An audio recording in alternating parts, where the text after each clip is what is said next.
I was reading the other day about a climber and surfer called Dwayne Dan in Adventure Journal. It's a kind of magazine issue. And he was talking about this concept of the artificial wave. Now there's some real waves happening out there, although it's a bit flat in the context of surfing. And I'll read out some of the stuff and paraphrase some of the things he mentioned, because there's a really, really powerful message in here. This idea of creating an artificial wave, the perfect wave. And it's been supported by, if you know your surfing, and perhaps even if you don't, you probably know the name of Kelly Slater.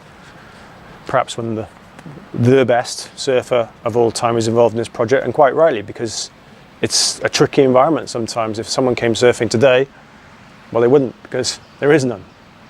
So Dwayne Dan, climber and surfer, talks about the existence of a wave pool like this, the artificial wave, helps us think about what we really love about surfing. So the idea is you can come to an environment, pay your dues, still I think in sort of testing phase at the moment, and surf on this perfect wave.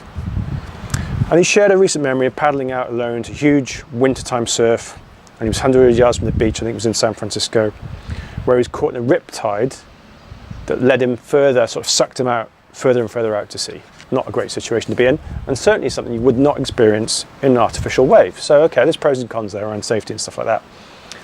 But he said that he made use of his decades worth of experience. He orientated himself relative to the beach, because obviously you can end up paddling like mad and paddling the wrong way, to make sure he could start navigating his way out this current. And then finally, he rode this massive wave to shore. Happy days, okay? But what's the moral of the story? Well, he talked about the only wave he caught, by the way, was after these hours of paddling, nervous paddling. And then he said he could not have been happier. So he was out there for hours in a life-threatening situation, not by design, of course, not one that you should seek out, of course. But he said he could not be happier with that one wave. Now, if he'd been in the wave pool, the artificial wave, I imagine he could have just been on the wave for the 3 hours solid, pretty much, as long as his body could stand to it. And he said at the end, and this is the quote part rather than the paraphrasing I've done so far, he said it about it being that experience, a deeply and fundamentally satisfying experience, one that could only be earned, not bought. So he's describing, state of flow, being in the zone for that one short but meaningful wave.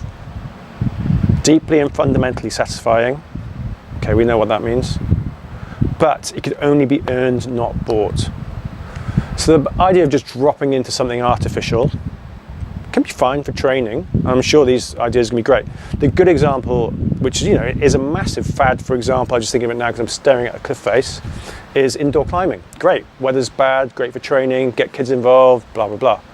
But actually just getting out of your car, a bit like your gym, you get out of your car, walk through the turnstiles, grab a coffee, you're on the wall, the gym, whatever it might be.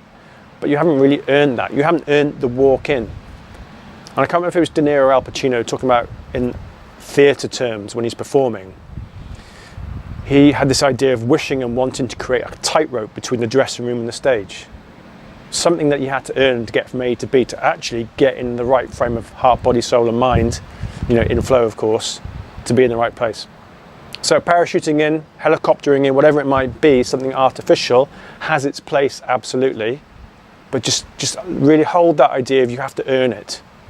You can't just buy it, you have to earn it.